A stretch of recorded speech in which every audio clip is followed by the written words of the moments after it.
travelers, and welcome to Go See, Do Explore. Here, we dive deep into the heart of travel, sharing hidden gems, unforgettable experiences, and the stories that make each destination unique. Whether you're a seasoned traveler or dreaming of your next getaway, you're in the right place to get inspired. I'm Christopher. And I'm Ashley. And together, we'll set the course for your next great adventure and discover the stories that make each place unforgettable. It's time to go, see, and do more. Let's explore. Hello, everybody. We are here for another episode of Go See, Do Explore. And this time we are talking about the travel news from the last month. Yeah, so I pretty much don't know anything here.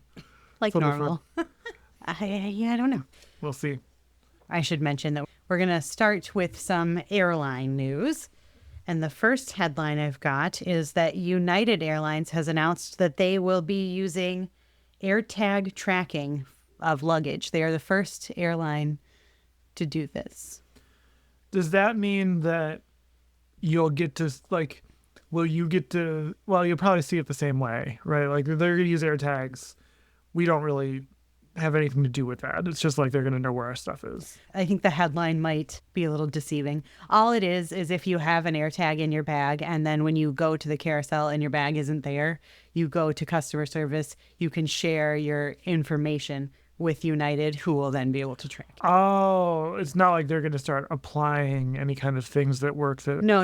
Only utilizing technology that people have been using for the last however many years. They'll just actually listen to you. Yes. Because I've heard stories about that like you could show someone where their bag is, but because it wasn't part of their policy or whatever, they like pretend like they don't care. Yes.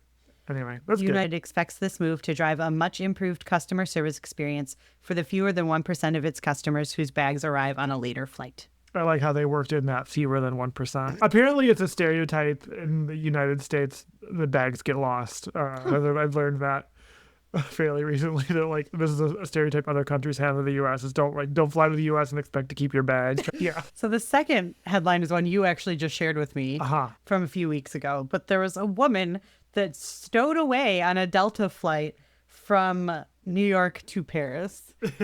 And I'm kind of surprised because they put the details in the article of how she did it, which seems like a bad idea. I saw this article and did not read it on purpose because I figured you would want to tell me about it. It basically details how she skipped TSA and stuff. And I don't know that you should be publishing that. Wow, she skipped TSA. I guess you would have to because you wouldn't have a ticket. I think I assumed that she had maybe bought a domestic ticket to get through. No. Why did she do this? Because she has a fiance in Paris or something like that. And the money to go visit him. It didn't explain that part. Okay. And maybe they don't really know. No, I don't know that they necessarily know. She is a resident of the U.S. but a Ukrainian citizen. Interesting. But she somehow managed to sneak through TSA and then sneak onto the plane, in which she apparently moved between bathrooms for the entire flight. Oh. And how do you get... Yeah, I mean, that's noticeable, though. Right. Well, that's the thing. The flight crew noticed it. Yeah. I don't know how long, if we did that flight, I don't remember how long it was. But, the flight crew noticed it. And so then the people on the flight didn't know anything was going on until they landed and were at the gate. And the captain came on and said, everybody stay in your seats. We have an issue to deal with. And she was then arrested and taken off the plane.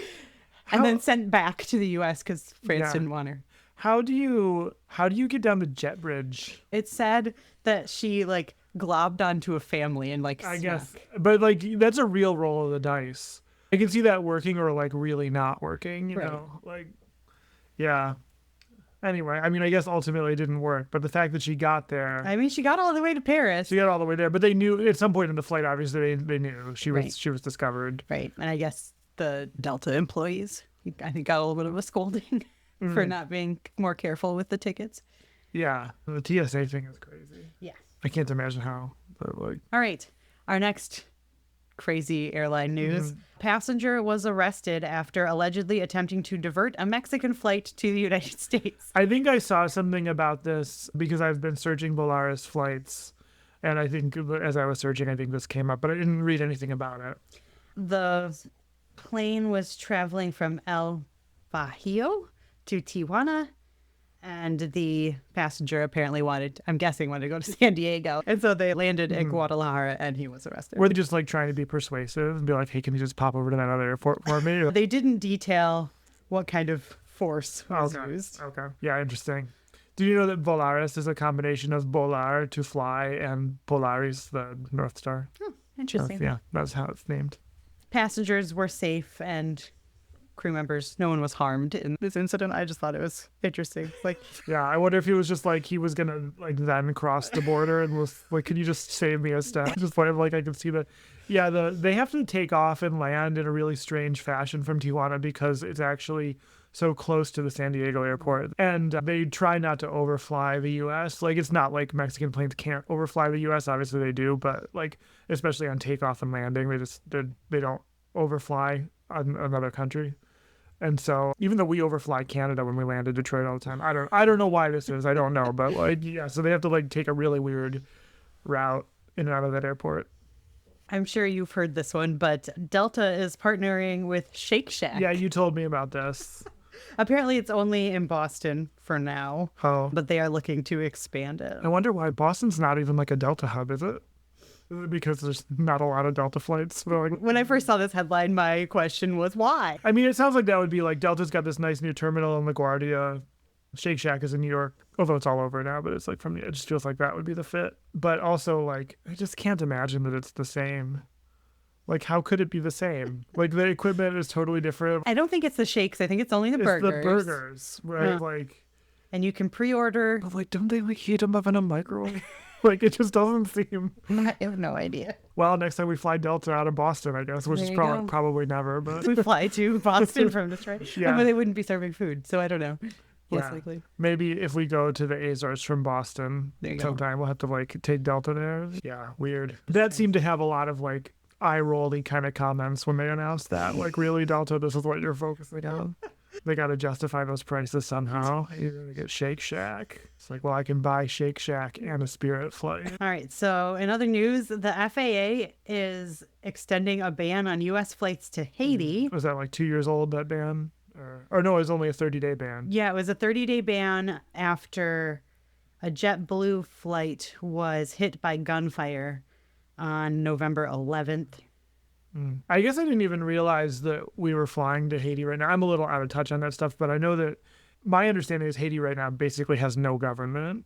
This is my ignorance, but it's not a place you want to go, I don't think, right now. Oh, Spirit and JetBlue were both hit by gunfire. Yeah. A flight attendant sustained minor injuries. Wow. It was a 30-day ban that got extended because it's obviously still not safe. The State Department has had a don't travel advisory since September 18th. The airport in Port-au-Prince can be a focal point for armed activity, the advisory reads. Yeah, that's sad. Before November 13th, Spirit, JetBlue, and American were 3 U.S. carriers serving Hawaii. I wish there was an obvious way to help that country. Right. It's really sad. The question is, what were people doing flying Spirit there? Where were you flying from? What was that trip? You flew Spirit to Port-au-Prince and then what? Yeah, I don't know. I can see American a little bit because there are people like relief efforts trying to go there and trying to help. But I can't imagine in that situation. Like a holiday airline. Yeah. You can go to Cancun or Haiti. Yeah. All right. In crazy news, there is a proposal for a tunnel between New York and London. Cool. I'm on board so far. It supposedly, somehow the train in this tunnel is going to get there in an hour. The catch, $20 trillion. Is that all? That's it. I mean, it actually... I didn't know that's how many zeros were in a trillion. I mean, that's a lot of money, obviously. Is this that, like, hyper... What is that thing that people talk about? Oh, it uses vacuum tube technology. 3,000 miles. Yeah. So I think what is interesting about that, $20 trillion is a lot of money, obviously, but like, what is the potential? What would be the return on investment? Because if you consider like what the annual revenue probably is for people flying between New York and London, like, I'm sure it's not $20 trillion, but I mean, you might be able to make a business case with this. The problem though with this kind of thing is like those estimates are always sort of optimistic construction estimates, right? Like, they tried to build that tunnel under the city of Seattle and they like barely got it done, or I don't know if they even did get it done. tunnels are hard. Well, And and it like if seems anything like goes wrong. one that far is Yeah. going to be very, very difficult. Oh, I to don't think do. anyone's ever done anything like that. I mean, that's like, what is it, 3,000 miles or something? Yeah. And under an ocean. Yeah. If you're in the middle and you're working on it, you're 1,500 miles away from like anything. You're going to have an aircraft. They should make it, well, if they made it stop at like the Azores or Iceland or whatever, then probably it couldn't go as fast. So, because I'd imagine like probably a third of it you'd have to be just like slowing down. Right. You're not going to stop something like that in a couple miles. Apparently, Norway broke ground this month on the Rogfast project, which promises to be the world's longest, deepest undersea road tunnel. Mhm. And elsewhere, the Fehmarnbelt tunnel between Denmark and Germany is slated to open in 2029. So it's happening. Will this ridiculous New York to London thing happen? I don't. Would it happen in our lifetime? I don't know. It's hard to say. I mean, definitely it makes sense to try to find rapid ground-based transportation because it's typically more cost-effective and it's better for the environment. So I'm all for that. It's interesting. It's aggressive. I don't know enough to say really, but yeah, All it's right. very interesting. We're going to move on to cruise news. I guess that last one I said was airline news, but it wasn't really airline. But It's that's like okay. an alternative. It's an it's an alternative to transatlantic flights. All right. So Mexico was supposed to unveil a tax for cruise line passengers. It was supposed to start in January, and they pushed it to July. Oh, okay. It was going to be $42 per person tax, regardless of whether the person gets off the ship or not. Mm-hmm. But they are now pushing it to July. I don't really know why. It seems aggressive to go from 0 to 42. I feel like Mexico is really pushing the tax on its tourists right now. Yeah. Because there's also that one if you fly into Mexico, which is about the same. That's like a visa, yeah. Or it's similar to it. They call it like a non-resident permit or something like that. Also in cruise news, Carnival's Half Moon Cay, I should say Carnival and Holland America, they share it. Oh, yeah. It's getting a new name What? because Oh, you have to like compete stupid. with Perfect Day at Coco Cay. So it is Relax Away Half Moon Cay. You've got to be kidding me. I'm not. Stop it. Stop it. We don't need to be naming islands in like sing-songy rhyme. That's just not something we need. No one asked for this. You know, Are they going to do what Royal Caribbean does and just like nickel and dime you while you're there too? Is that the plan? I believe it's going to get a new beach club, an updated lunch venue, and renovated facilities. Lounging areas will be expanded and cabanas added. Give your money away at Half Moon Cay. A new tram service will be going around the island. On the south end, guests will continue to arrive via tender boats. The south side is the side of the island that is visited by Holland America, and it will remain the secluded island paradise our guests are accustomed to. The new beach club and refreshed food and beverage spaces will embrace and preserve the island's pristine beauty while enhancing our award-winning experience. You're reading. It's not ours, right? Carnival is also opening Celebration Key and Grand Bahama in next July. You know, I didn't include it on this news article, but I did read an article, I can't remember when it was, from Bahamian perspective, basically asking the cruise lines to stop it. They don't. The people of the Bahamas, I mean, I shouldn't say all of the people. I'm sure there are some people that enjoy the revenue that comes in, but a lot of people are kind of annoyed by the cruise lines essentially buying their land and they can't use it. Yeah. I have mixed feelings on those private islands. I just wonder, I mean, yeah, I wonder, like, would people be using those islands for something else? And would it produce the tax revenue for their country? Because the Bahamas has, like, hundreds of these little islands, right? Like, I don't know. I wonder if that's an argument that's rooted in reality or if it's more just like nationalism, like get this global tourism out of our country. Like, I don't know. I wonder. All right. And our last little bit of cruise news. Virgin Voyages launched a year-long unlimited cruise pass. Okay. You interested? Should we do it? I have a feeling that I can't afford it. The pass costs $120,000 and is available on a first-come, first-served basis. A month. I mean, that's definitely less than some like nursing homes, right? They were talking about people who like retire on a cruise ship because it's cheaper or whatever. Like, I don't think that would be cheaper than like a typical independent living situation, but like, yeah, you know, you get that kind of money sitting around in investment accounts. Yeah, why not? You know, all your meals are paid for. Your friends play shuffleboard. One thing this article doesn't say is like how far in advance once you have this pass, Is it like last minute? Is it like the Frontier Pass where you have like 24 hours in advance? You have to be like, I'm coming. Maybe. I don't know why in my mind I just assumed you would just do it, like you'd just stay on it year round. I think that's the math that happened in my own head. It's like, well, obviously, if you're paying for an unlimited cruise pass, that's where you live. Like you're not gonna live anywhere else. Pass holders will be able to book a sea terrace cabin complete with a balcony and hammock and receive onboard perks like complimentary laundry, unlimited premium Wi-Fi, $100 bark tab per voyage, dedicated concierge support, priority boarding, and more. And the passes are able to be booked starting on January 1st. Okay. I'll start saving my pennies between now and then. We can go spend a year on a cruise ship. All right. I think it is time for a wine break. Okay. Go to the wine break. We're here for the wine break, and we've been talking a lot lately in our wine breaks. We've been giving you a lot of information about wine, whether you like it or not. This one might be a little shorter. We've got here Pinot Noir Rosé, sparkling rosé from Two Lads. Two Lads is a winery that we've talked about before in the old Mission Peninsula AVA in northern Michigan. And certainly we've talked about Pinot Noirs, we've talked about rosés. I don't know if we've ever had a Pinot Noir sparkling rosé, that particular combination. But yeah, let's just try this and see what we think. We really do have it. This is not fake. What do you think of this one?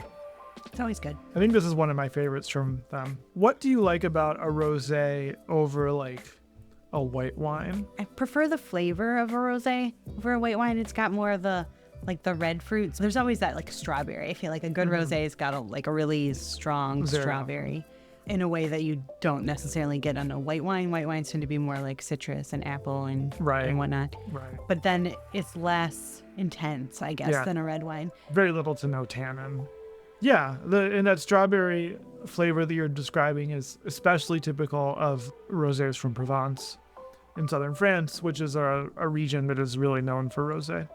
It's been a fun category to see kind of explode, and they're very popular now, these dry rosés.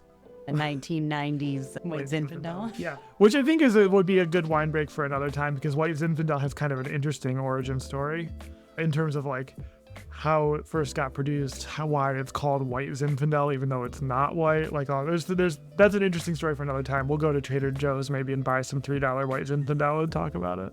That's to be $3 check. Yes, but yeah. So Two Lads, one of our favorite wineries in Michigan, and this is a really enjoyable sparkling rosé. I'm always excited to open this one. Two Lads makes excellent sparkling wine too. So. Yeah, pretty much I go for a rosé like anytime I have the choice. I don't know which method they used to make this. Tradition. That also explains why it's so good, because that's like the premium. It makes the small bubbles. Yeah, traditional method is the method used in champagne, I guess I should say. Sometimes known as Method Champenois. Yeah, but they don't like it when you ascribe that method to non-champagne wines, because it's still like kind of like calling it champagne. For them, the method champenoise includes being from the Champagne region. That's like part of the method. But anyway, yeah, I would check this out. I'm sure they have an online store. I think their website is 2lwinery.com. Great. All right. Well, good wine break.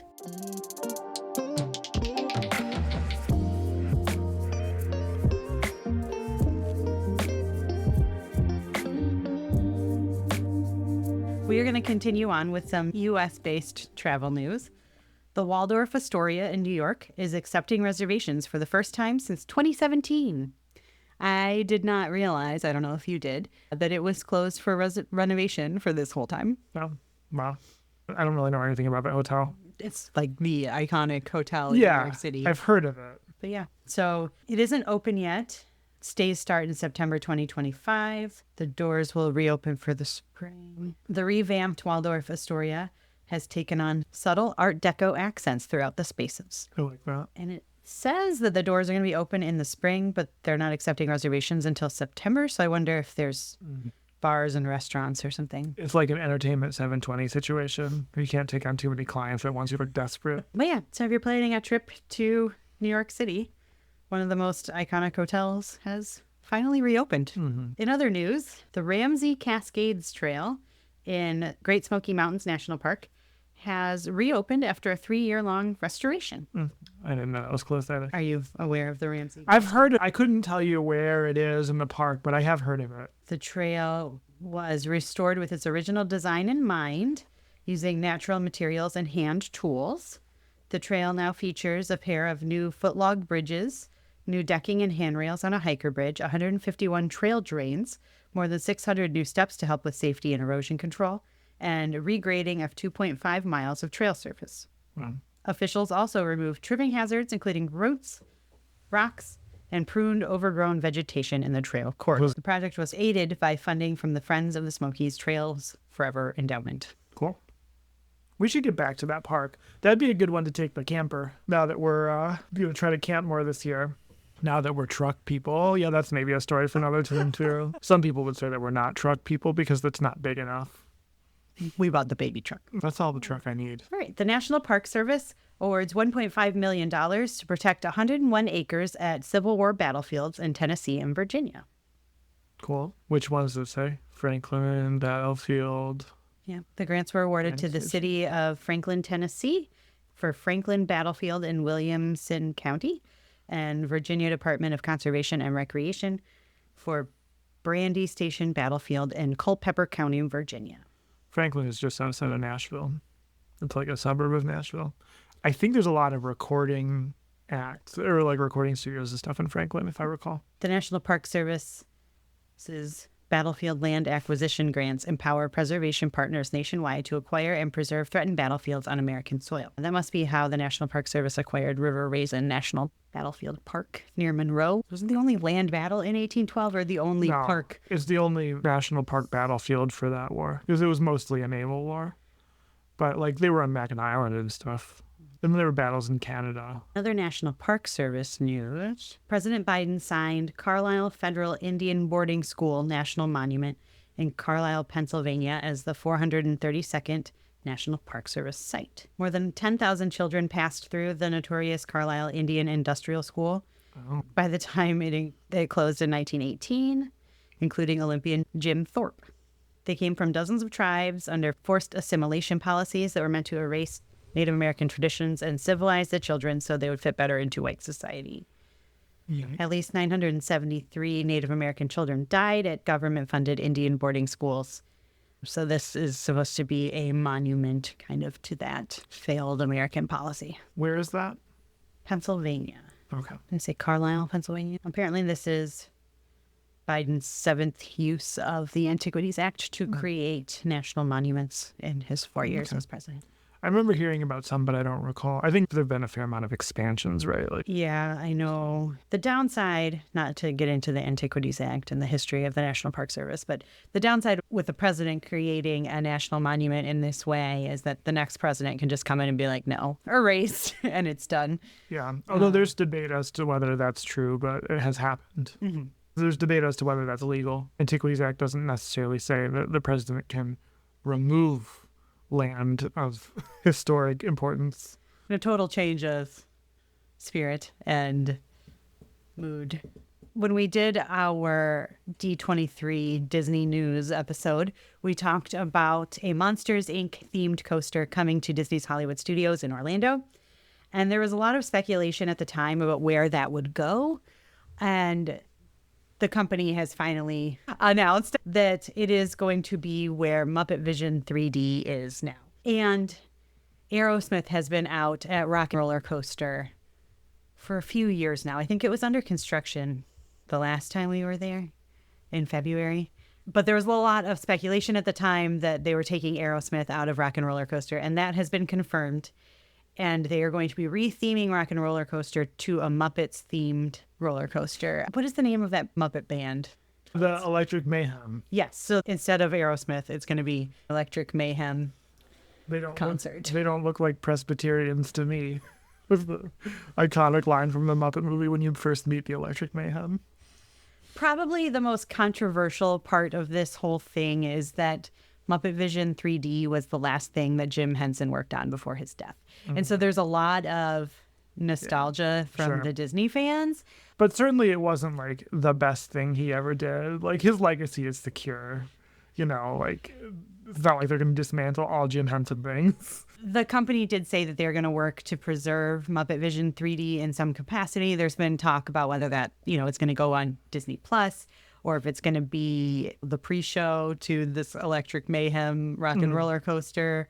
Pre-show. It'd be a long pre-show, but if they're showing it like in the line when you walk, Oh, yeah, maybe. to salute all nations, but we'll say maybe. There is a lot out of that thing that I quote. For classic Disney Parks fans, it's a little sad. I am excited for a Monsters Inc. Doors coaster. Honestly, I mean, it's a little stale. Muppet Vision, like, it's funny, but it's a little... Tech is outdated. When we were there in February, I was like, this place is not in great shape.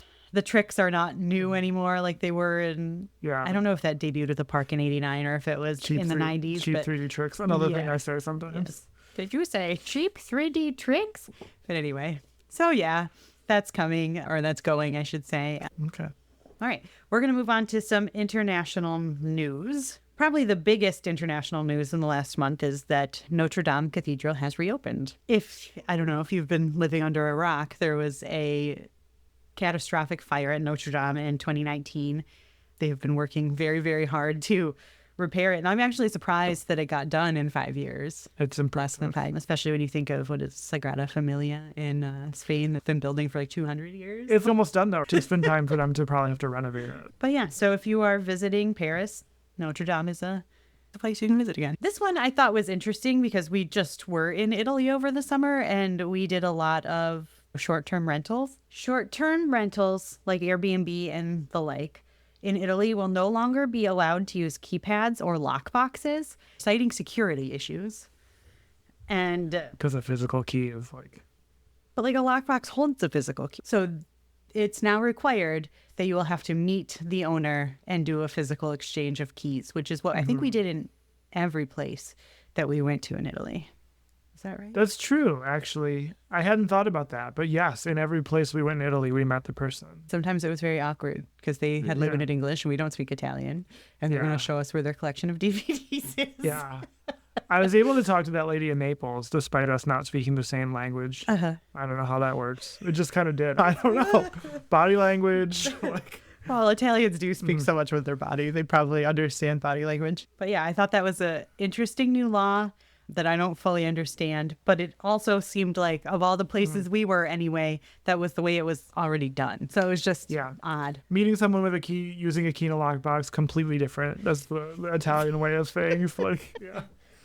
Especially because, well, when you're citing security and like safety as the reason for this law, I feel like a keypad is the safer choice because, the code. yeah, after you leave, you deactivate the code. They can't get any more. If you give someone a physical key, they go, I don't know, are there hardware stores? There's probably hardware stores in Italy to make a copy of the key. Then they have the key and they can get in again. I don't understand how that's safer, but I'm not going to try to argue with the Italian government. Yeah, that's weird. In other European news, the Greek city of Thessaloniki has opened a new underground railroad, essentially a subway. I didn't want you to think that it was like the Underground Railroad. Yeah, not the end. Or if I said subway, you thought it was a sandwich shop.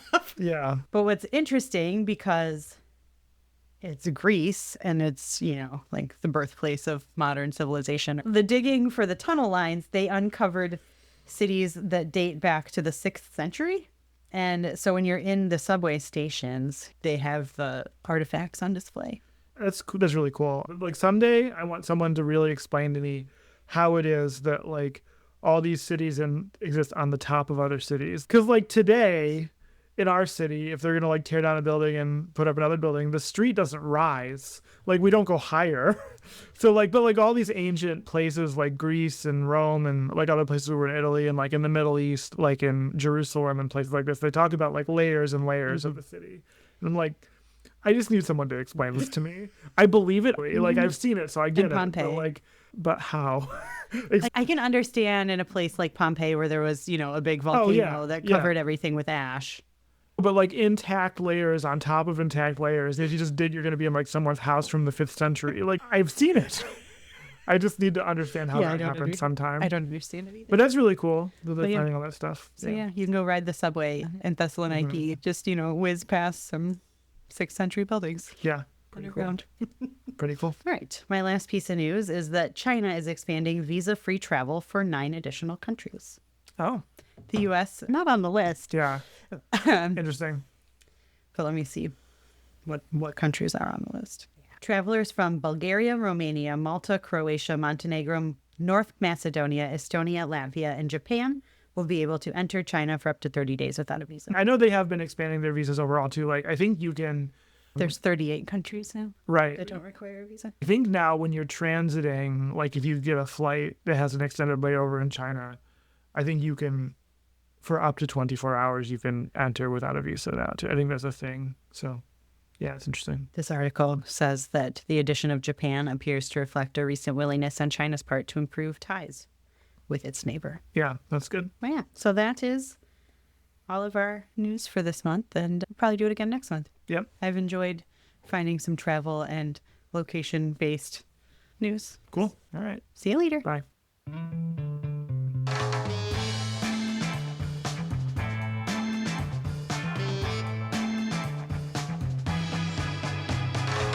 That's all for today's episode of Go, See, Do, Explore. Thank you for joining us and sharing in the wonder of travel. Keep the spirit of today's adventure alive by checking out our blog at goseedoexplore.com for even more travel inspiration. Don't forget to rate and review us wherever you listen to your podcasts. It really helps fellow travelers find us and join our community. Until next time, keep exploring, keep dreaming, and keep traveling by any means necessary. I'm Christopher. And I'm Ashley, bidding you farewell and happy exploring.